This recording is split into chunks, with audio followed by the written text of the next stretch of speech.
বিসমিল্লাহির রহমানির রহিম। আমি এখন আছি ফরিদপুরের হাজী শরীয়তুল্লাহর এই মুরগি বাজারে এবং কাঁচা বাজারের পাশেই। তা গতকালকে থেকে ফেসবুকে একটা মূল্য তালিকা ঘুরতেছে, সব জিনিসের দাম কমছে। তা এটা সত্য না মিথ্যা যাচাই করার জন্য বাজারে সকালে চলে আসলাম। এখন আমরা এই শরীয়তুল্লাহ বাজারের ভাইয়ের কাছ থেকেই জানবো যে আসলে এটা কি সত্য না মিথ্যা বা মুরগির দাম কিরকম। ভাই একটু বলেন তো, ব্রয়লার কত করে বিক্রি করতেছেন? ব্রয়লার 170 টাকা। 170, কিন্তু এখানে দেখতেছি 140 করে লেখা। আমাদের বাজারে এমন কোনো নির্দেশনা আপনার আসে নাই? তার মানে মূল্য তালিকা কোনো সম্পর্কে আপনারা জানেন না? না না, এরকম চাটও আমাদের দেয় নাই। চাট দেয় নাই?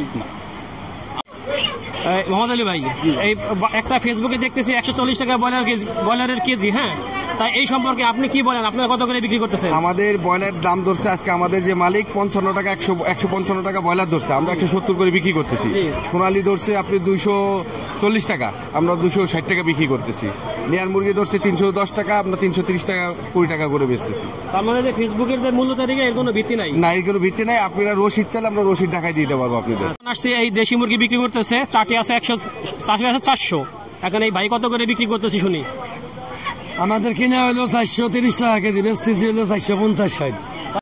আমরা এখন আসছি এই শরীয়তুল্লাহ বাজারেরই খাসির মাংসের দোকানগুলোতে, যে আসলে এখানে যে উঠছে গুজব যে 800 টাকা কেজি খাসির মাংস, তা সত্য না মিথ্যা ভাইদের কাছে শোনার জন্য ভাই আসাদ খলিফা ভাই তার দোকানে আসছি। ভাই বলেন তো আসলে কি সত্য নাকি মিথ্যা?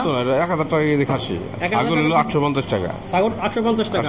তার মানে ছাগল নিলে একটু কম আছে, কিন্তু কেউ যদি খাসি নাই তাকে আপনার বেশি টাকা দিয়ে নিতে হবে। 1000 টাকা। তার মানে এরকম কোনো নির্দেশনা আপনারা সরকারের কাছ থেকে পান নাই? না না, সেনাবাহিনী কারোর তরফ থেকে পান না? না। তার মানে বলা যায় যে এটা একটা গুজব বা ভুয়া খবর। হোসেন ভাই বলেন তো, এই যে গরুর মাংস আমরা দেখতেছি যে 650 টাকা করে কেজির জন্য একটা অনলাইনে ঘুরতেছে, তাই এটা কি সত্য নাকি? আপনার এটা তো আমাদের কাছে কোনো নির্দেশনা আসে না, লিখিত কোনো নির্দেশনা আমরা পাইও নাই, আর আমরা আসেও নাই। আমরা আগে 750 বেচতাম, ওই যে পূর্বে রেট তো আছে ওই দেখেন, এখন আমরা 700 বেচতেছি। বাজার নরম এই জন্য। আচ্ছা, বাজারের মানুষ কাস্টমার কম এই জন্য আপনারা 700 বেচতেছি। জি, 650 টাকার কোনো না না, আমাদের নির্দেশনা কোনো ডিসি অফিস থেকেও আসে নাই, বা আমাদের লিখিত কোনো নির্দেশনা এখনো আসে নাই।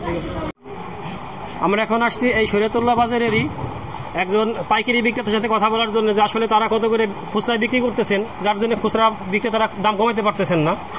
মুরব্বী আমাদেরকে বলেন তো, আসলে আপনারা আজকে পাইকারি কত করে ব্রয়লার বিক্রি করতেছেন? পাইকারি 155 টাকা। 155 টাকা? জি। আচ্ছা, আমরা তো দেখতেছি অনলাইনে যে 140 করে হলো খুচরা। এরকম কোন নির্দেশনা আসছে কিনা দাম কমানোর বিষয়ে আপনাদের কাছে? ওইরকম নির্দেশনা খামারের থেকে আমাদের আসে নাই, আমরা ওই দামে কিনতেও পারি নাই, ছাড়তেও পারতেছেন না। তার মানে বলা যায় যে এটা একটা গুজব বা ভুয়া খবর? গুজব না ভুয়া, এটা কেমনে বলবো। আচ্ছা, এটা সে বিষয়ে মন্তব্য নাই, কিন্তু এরকম কোনো নির্দেশনা আপনারা সরকারিভাবে পাই নাই। আমরা এখন আসছি এই শরীয়তুল্লাহ বাজারেরই এই মামুন ভাইয়ের দোকানে। মামুন ভাই, আপনার দোকানে তো অনেক কিছুই আছে, পেঁয়াজ, আলু, রসুন। এখন আমাদেরকে বলেন যে আলু কত করে বিক্রি করতেছেন? আলু খুচরা বিক্রি করতেছি 55 টাকা কেজি। 55 টাকা কেজি বস্তা। আর আপনার হলো পেঁয়াজ দিচ্ছি হলো 105 টাকা, পেঁয়াজ পড়ছে হলো কালকে হলো এটা হলো 108 টাকা। 108 টাকা? কতটা বুঝছেন? এখন পেঁয়াজের দাম হোক, আলুর দাম হোক, আর যে দামই হোক, যে মালের দাম যাই হোক, এটা হলো ব্যবসায়ীদের জানাইতে হবে যে মালের বাজার কমবে। আপনাকে যার যা মাল আছে আপনারা বিক্রি করে ফেলান, আপনারা বেশি দামে মাল কিনেন না। তার মানে আপনাদের কাছে কোনো নির্দেশনা এরকম আসে না, এখনো নির্দেশনা পান নাই? তার মানে আমরা যেটা দেখতেছি ফেসবুকে বা অনলাইনে, এটার কোনো ভিত্তি নাই, এরকম কিছু আপনারা জানেন না? সরকারি তরফ থেকে লিখিতভাবে কোনো নির্দেশনা আসে নাই? না, মাইকিং এ শুনছি যে ন্যায্য মূল্যে বিক্রি করার, কিন্তু কোনো নির্ধারিত কোনো দাম তো আসে না, এরকম কোনো এখনো আমরা পাইনি।